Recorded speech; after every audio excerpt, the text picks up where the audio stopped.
Assalamualaikum warahmatullahi wabarakatuh. Perkenalkan, kami dari kelompok 11 ingin menjelaskan mengenai pengamatan mutu sifat bahan campuran dengan bahan suspensi sulfur. Kelompok kami beranggotakan Nur Hikmah Febriani dengan NIM 19330032, Erika Bandara Sati dengan NIM 19330033, Rizky Kristiani Gununi dengan NIM 19330701, Melati Ade Putri dengan NIM 19330746, Handika Tripandurat dengan NIM 19330747, Febri Aisyah Aulia dengan NIM 19330750.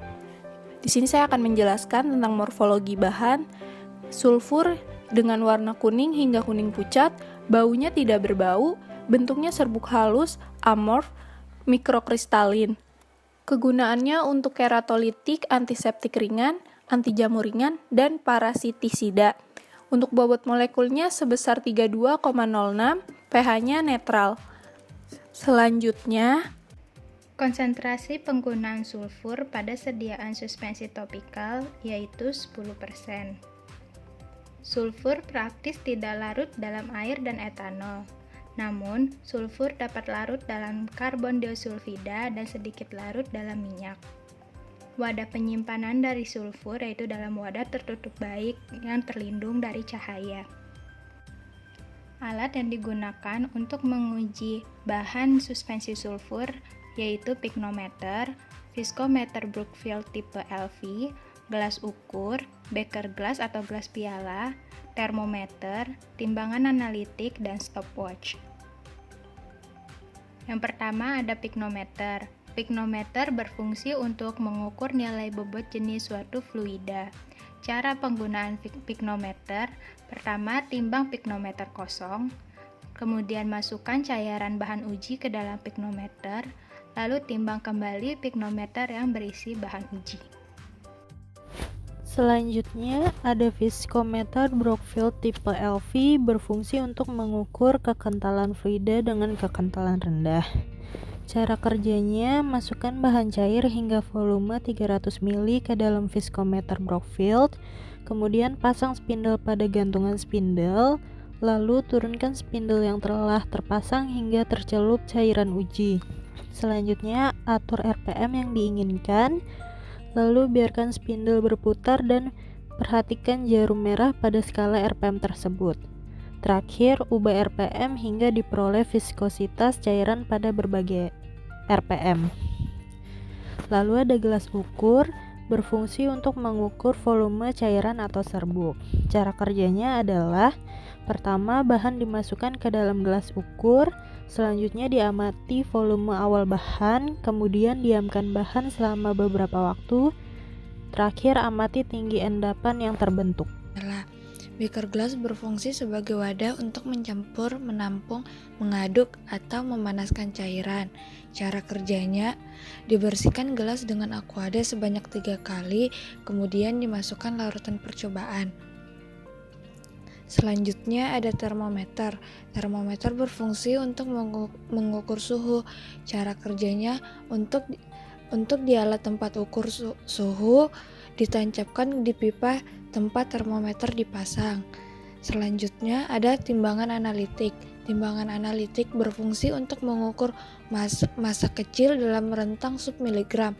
Cara kerjanya, pastikan angka yang tertera pada neraca adalah 0, dibuka salah satu kaca, letakkan bahan kimia yang akan diuji dengan alat bantu, jangan digunakan tangan untuk meletakkan bahan kimia, karena tangan mengandung debu yang akan mempengaruhi hasil perhitungan dari neraca tersebut. Ditekan tombol yang ada di neraca, lalu ditunggu hingga angka yang tertera neraca 4 digit di belakang koma. Selanjutnya adalah stopwatch. Berfungsi untuk mengukur waktu. Cara kerjanya, tekan tombol start untuk memulai mengukur waktu. Jarum akan berputar dan berkalibrasi secara periodik. Lalu, tekan tombol tersebut untuk kedua kalinya. Untuk tekanan yang kedua bukan untuk mematikan, tetapi berfungsi untuk membuat kombinasi secara mekanik.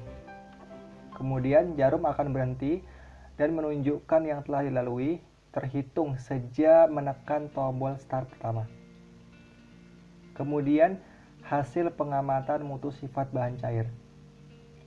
Yang pertama ada bobot jenis, viskositas, sifat alir, dan volume sedimentasi. Yang dibahas di sini adalah bobot jenis. Tujuan pengamatan bobot jenis adalah untuk mengetahui dan memahami cara melakukan pengukuran bobot jenis. Alat yang digunakan adalah piknometer, termometer. Rumusnya adalah Rho C sama dengan MC dibagi dengan volume piknometer. C di sini adalah bahan yang diuji. Prosedur kerja yang pertama, timbang piknometer kosong, kemudian masukkan cairan bahan uji ke dalam piknometer, lalu timbang kembali piknometer yang berisi bahan uji, kemudian catat temperatur lingkungan, lalu hitung bobot jenis. Perhitungan bobot jenis yang pertama-tama dilakukan yaitu massa piknometer kosong ditimbang terlebih dahulu mendapatkan hasil 15,5 gram. Kemudian massa piknometer ditambahkan dengan bahan uji, lalu ditimbang mendapatkan hasil 26,1 gram. Kemudian yang ketiga, bahan uji ditimbang sendiri mendapatkan hasil 10,6 gram.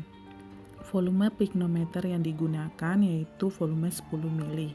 Perhitungannya PC sama dengan massa bahan uji per volume piknometer, yaitu 10,6 gram per 10 mili, mendapatkan hasil 1,06 gram per mili. Demikian presentasi dari kelompok kami. Kurang dan lebihnya kami mohon maaf. Sekian dan terima kasih.